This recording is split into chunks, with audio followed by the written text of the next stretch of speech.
The email came in at 2:47 a.m. I was 37,000 feet over the Atlantic, cabin lights dimmed, most of business class passed out after the dinner service. I'd just closed the biggest deal of my career, $2.1 billion, 3 continents, 10 days that would have broken most people. Subject line, termination notice. Effective immediately. I'm Carter Reynolds, 52 years old, and I just got fired while flying home from saving my company's entire future. Except here's the thing. It wasn't their future anymore. It was mine. I stared at the screen thinking maybe jet lag was playing tricks. But no, there it was in perfect clarity. Your employment with Titan Core Industries has been terminated effective immediately. Your access has been revoked. Please do not return to any company property. Sender, Victor Ashford, the CEO himself. The same guy who'd shaken my hand 3 weeks ago and said, "You're the only one I trust to close this." I looked around the cabin. Everyone else had their eye masks on, wrapped in airline blankets.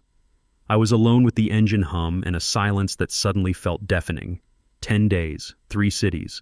Tokyo for the technical framework, London for regulatory compliance, São Paulo for the final signatures. I hadn't just participated in this deal.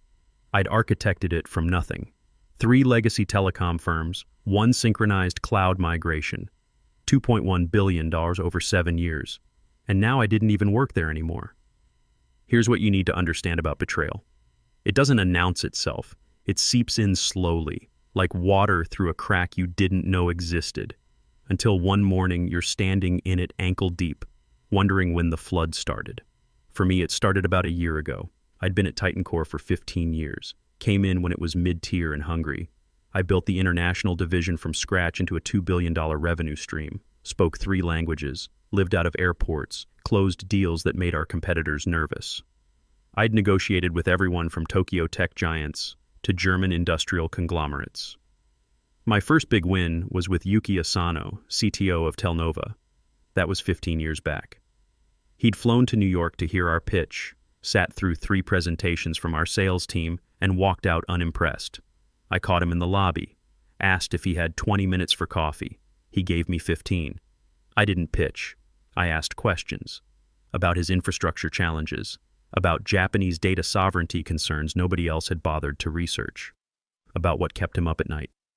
2 weeks later, we closed a $120 million contract. Yuki told me afterward, "You're the first American who listened more than you talked." That became my approach. Build relationships that outlasted quarterly earnings calls. I showed up to Luis Mata's daughter's wedding in Sao Paulo, stayed up until 3 a.m. helping Linda Clark's legal team navigate Brexit compliance issues. Closed more deals on golf courses than in boardrooms because that's where people actually talk. But somewhere along the way, Titan Core changed. Victor started promoting safe bets over smart ones. Innovation got replaced by politics. People like me, the ones who built the infrastructure, started getting pushed to the margins. Then Brandon showed up. Brandon Ashford, Victor's son, 31 years old, Harvard MBA, 2 years of actual experience. He got hired as a strategic advisor, which is corporate speak for we're inventing a job because of who his dad is. I thought I could ignore it, keep my head down, do my work. But then things started happening. 6 months ago, I was on a video call with a prospective client in Berlin, major manufacturing firm, $400 million potential contract. Brandon was supposed to be shadowing, learning how these conversations work. 5 minutes in, he interrupted me mid-sentence to suggest we could leverage our synergistic capabilities across multiple verticals. The client's CFO blinked. "What does that mean?" Brandon fumbled, started throwing out more buzzwords. Cloud-native ecosystems, agile transformation, digital disruption paradigms.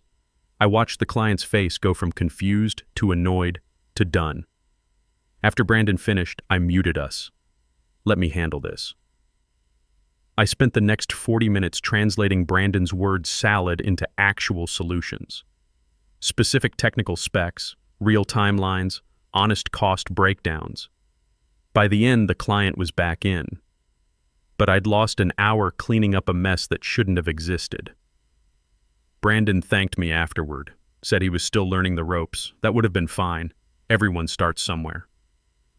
Except 2 weeks later, I saw an internal memo about Brandon's successful client acquisition in the German market. My name wasn't mentioned once. Then came the strategy document incident. I spent 6 weeks drafting a complete restructure plan for our European operations, market analysis, risk assessments, implementation roadmaps, sent it to Victor for review. 2 weeks later, Brandon presented his strategy to the board. My exact plan, my exact words, his name on the slide deck. I checked the document properties that night. Original author, Carter Reynolds. Last modified by Brandon Ashford. I should have confronted him right then. Should have walked into Victor's office and demanded an explanation. But I didn't. Because I already knew what would happen. They'd call it a misunderstanding. Say I was being territorial. That corporate speak word that always gets used when someone questions the people in power. So I kept quiet, and I started planning. Because 8 months ago, I saved Titan Core from a $650 million disaster. A German conglomerate had walked out mid-negotiation over data sovereignty issues. Legal panicked. Finance froze. Our VP of sales nearly had a breakdown in the conference room. I didn't wait for permission. Rewrote the entire compliance framework in 48 hours. Got on a call with their board. Addressed every concern they'd raised, and several they hadn't thought of yet. By Friday, the deal was signed. By Monday, there was champagne in the executive lounge. People congratulated me in hallways. Someone from HR slipped me a draft org chart with a new title, Executive Vice President, Global Strategy. Then nothing happened. Still under review, they said.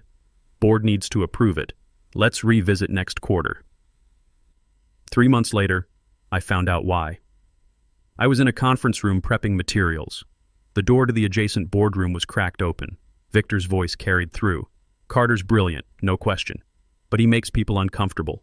Too direct. Doesn't build consensus before making moves. Another board member. Brandon's got better instincts for executive leadership.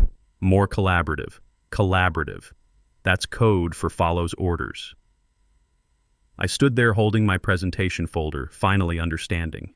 They weren't going to promote me. They were positioning Brandon to replace me. Not because I wasn't good enough. Because I was too good, and I didn't have the right last name. So I did something I'm not particularly proud of. I started building an exit strategy. 6 months before that termination email, I registered a company, Apex Ventures. No press release, no announcements, just paperwork and quiet conversations with 3 people who'd also been pushed out when merit stopped mattering. James Palmer, former CFO who left after an ethics clash with Victor. Rahul Singh, systems architect who quit when they promoted Brandon's college friend over him. Andrea Hughes, M&A attorney tired of watching incompetent people make billion-dollar decisions. We met in coffee shops, apartments, encrypted video calls, built an infrastructure that could do everything Titan Core did, but leaner and without the politics. I wasn't planning revenge. I was planning survival. Because I'd learned something in 15 years. Power respects leverage, not loyalty. And I was about to need every bit of leverage I had. The Trident deal was supposed to be Titan Core's crowning achievement. 3 legacy telecom firms that had never worked together, unified under one platform. Every industry analyst said it couldn't be done. I spent 10 days proving them wrong.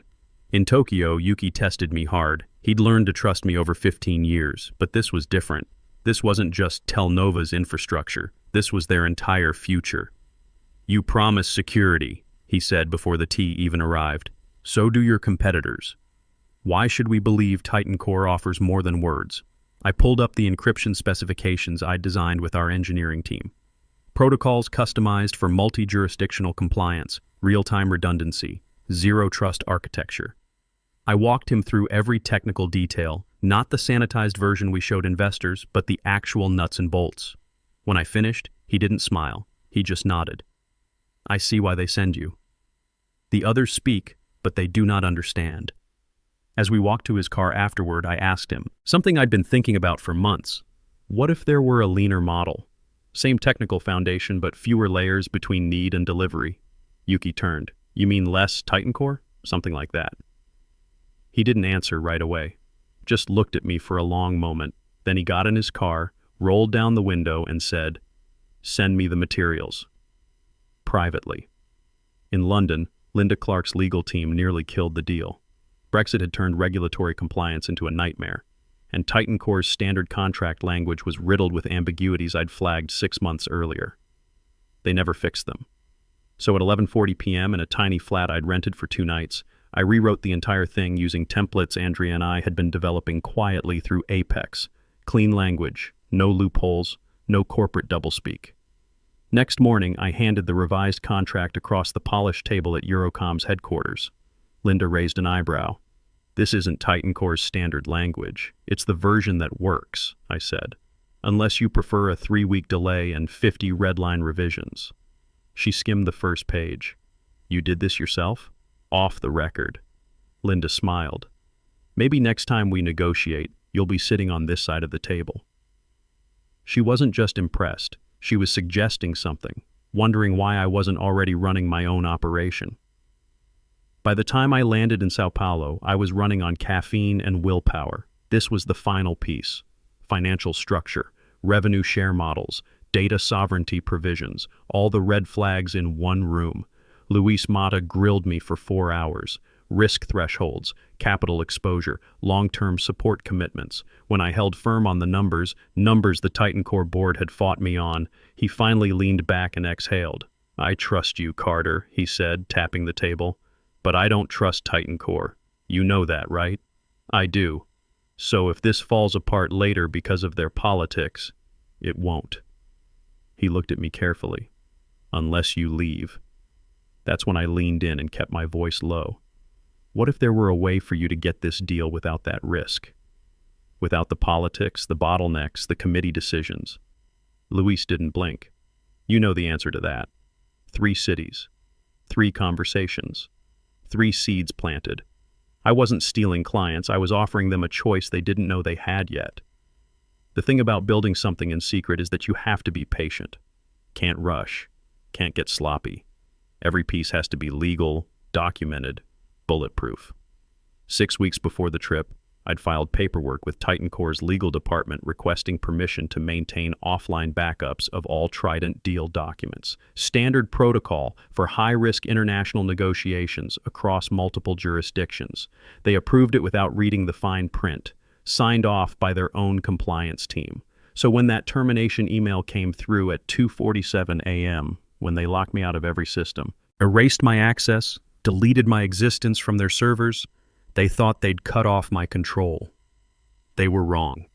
I reached under the seat and pulled out my second laptop, matte black, unbranded, encrypted 6 ways from Sunday, the one that had nothing to do with Titan Core.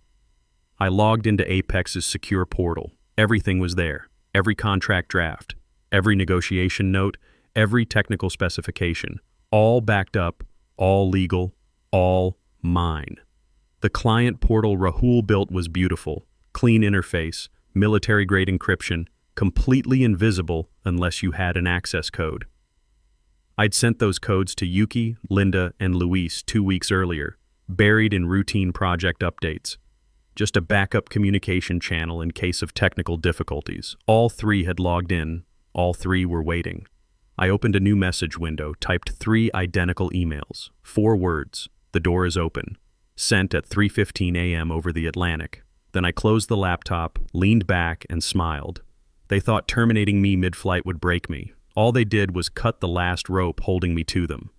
When I landed at JFK 8 hours later, my phone had blown up. 14 missed calls from Titan Core's main line. 6 voicemails from Victor's assistant.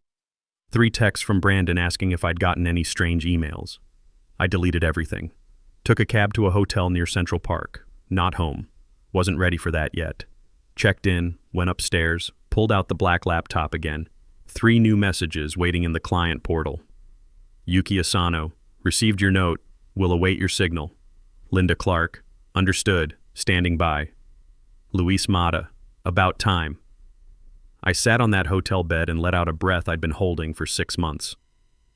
The next morning was Monday. I knew exactly what would be happening at Titan Core. Victor would walk into his 9 a.m. executive meeting already tense. His assistant would hand him the weekly status update on Trident accounts.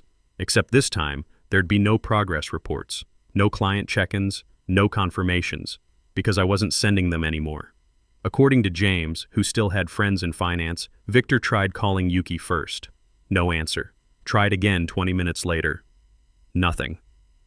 By 10 a.m., they moved on to Eurocom. Linda Clark, who normally responded within an hour, suddenly had an out-of-office message. Please direct all Trident-related inquiries to your current point of contact, except they didn't have one anymore. By 11:30, full panic. Someone called Brazzalink. Luis's assistant answered and said he was unavailable. Unavailable today? Victor asked. Unavailable for Titan Core, she said, and hung up. I wasn't there to see Victor's face, but I can picture it. That moment when you realize the machine you thought you controlled actually belongs to someone else. By noon, all 3 clients had gone completely dark. No responses, no explanations, just silence. And in a company like Titan Core, silence isn't absence, it's a verdict. That afternoon, they made one last desperate move. Investor Relations sent a mass email to all 3 firms requesting joint press statements confirming Titan Core's continued leadership on the Trident project. Only one replied. Luis Mata. Single sentence. No greeting, no signature. Titan Core no longer speaks for us. Reynolds does. James forwarded me that email. I read it 3 times. Not because I was surprised, because I wanted to remember the moment when my name carried more weight than their company. I opened the press release Rahul had been preparing for 2 weeks. Simple, professional, no drama.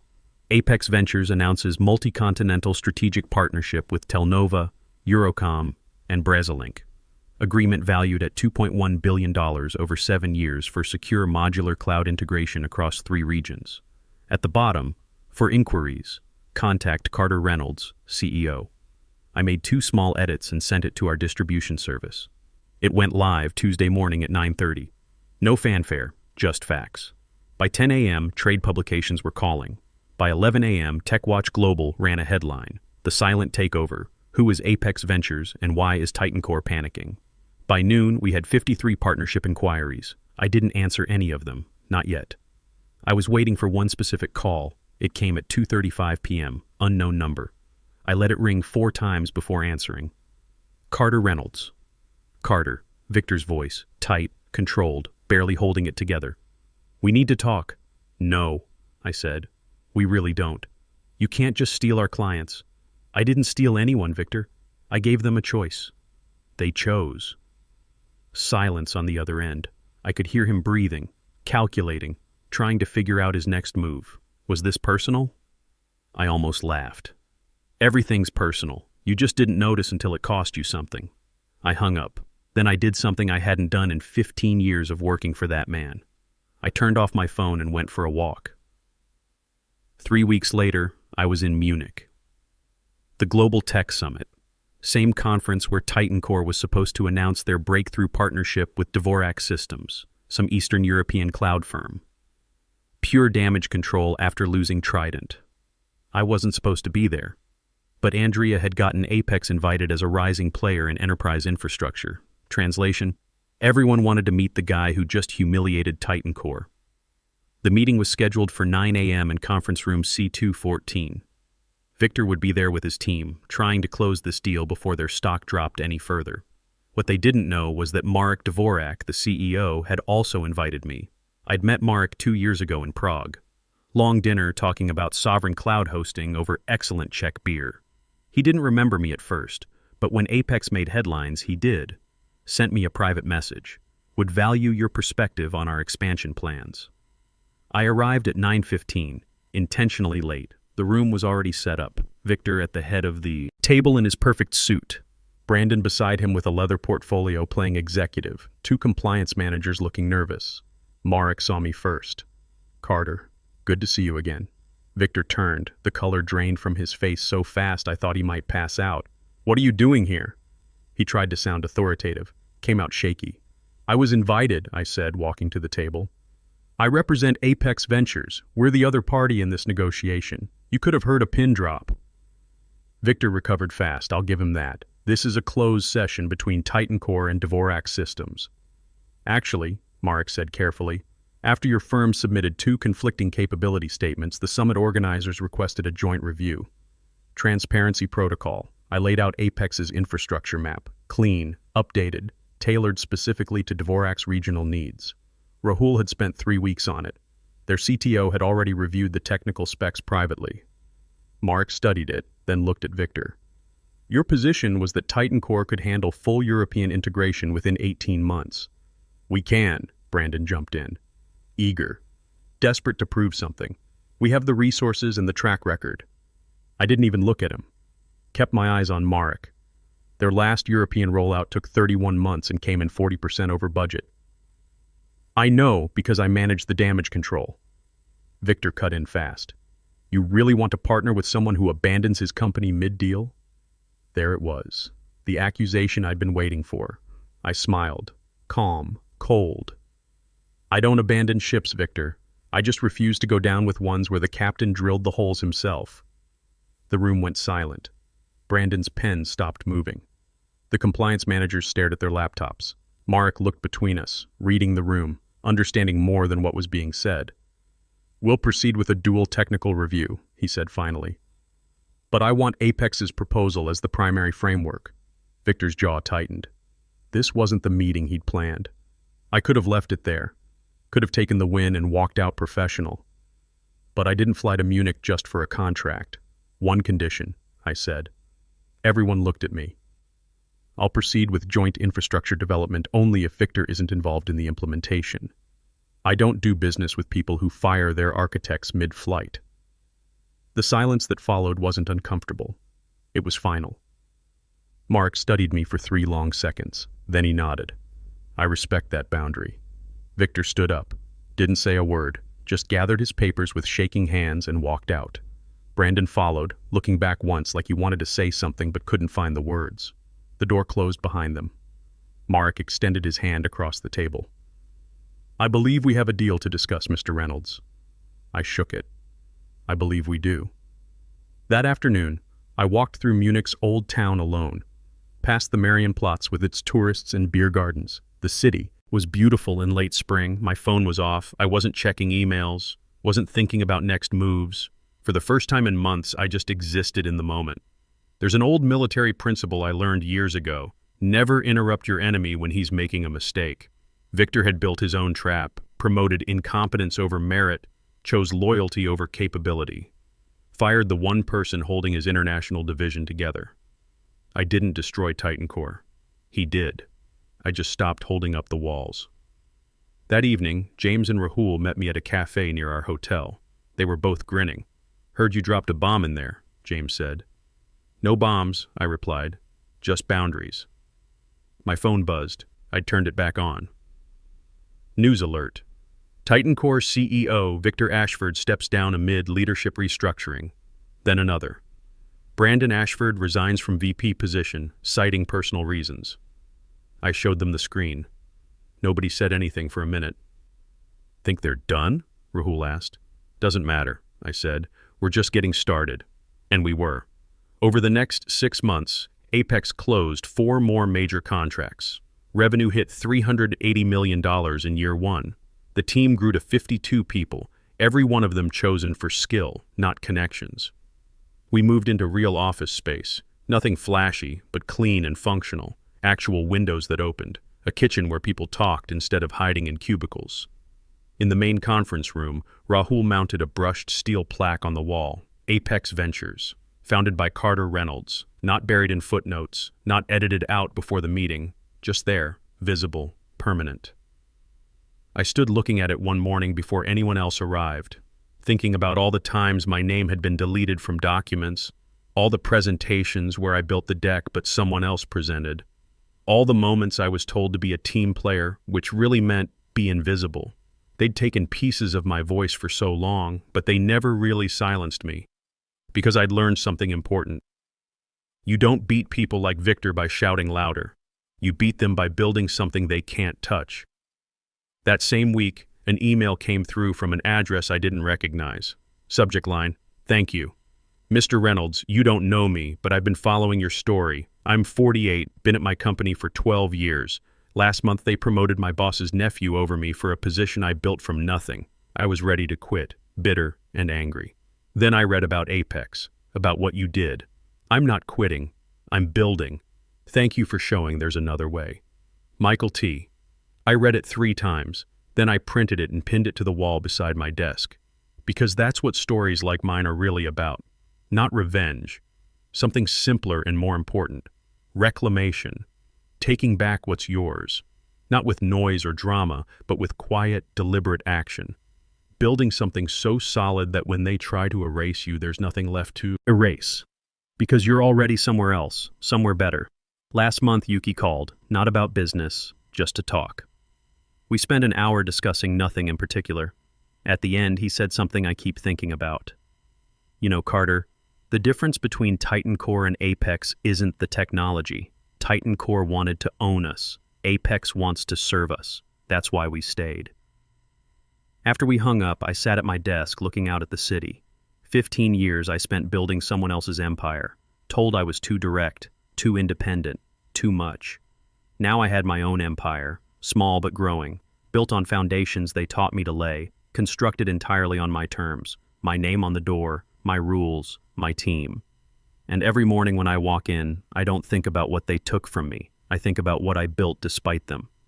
There's a moment that happened about 3 months after Munich that I keep coming back to. I was in Dubai closing a deal with Ahmed Al-Rashid, CEO of one of the largest telecommunications firms in the Middle East. We'd met through Marek's introduction. Ahmed had heard about the Trident deal, about Titan Core, about everything. We were in his office on the 60th floor overlooking the city. He poured 2 glasses of 30-year-old scotch.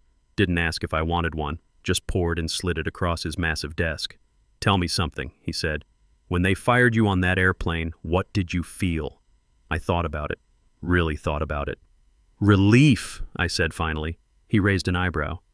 "Not anger?" That came later, but in the moment, relief.